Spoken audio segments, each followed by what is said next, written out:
Iniutos ni President Bongbong Marcos sa lahat ng lokal na pamahalaan ng Metro Manila na bigyan ng palugit ng 1 buwan ang mga electric bikes, e-trikes at iba pang apektadong sasakyan na dumadaan sa ilang tukoy na daan sa Metro Manila.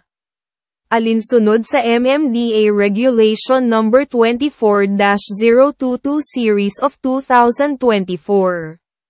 Aniya, kung paparahin man sila upang maisaayos at maituro ang kalsada na maaari nilang gamitin. Pati na ang pagpapaalaala ng mga bagong patakaran na pinapatupad upang paigtingin ang kaligtasan at kaayusan sa mga lansangan. Aniya nakita niya na ang pag-enforce ng batas ay napaka-istrikto. Kaya binigyan sila ng 1 buwan para malaman ang bagong batas. At nasabi niya na malaki ang 2,500 pesos na multa. Kaya nagbigay siya ng palugit na 1 buwan para malaman ang bagong batas.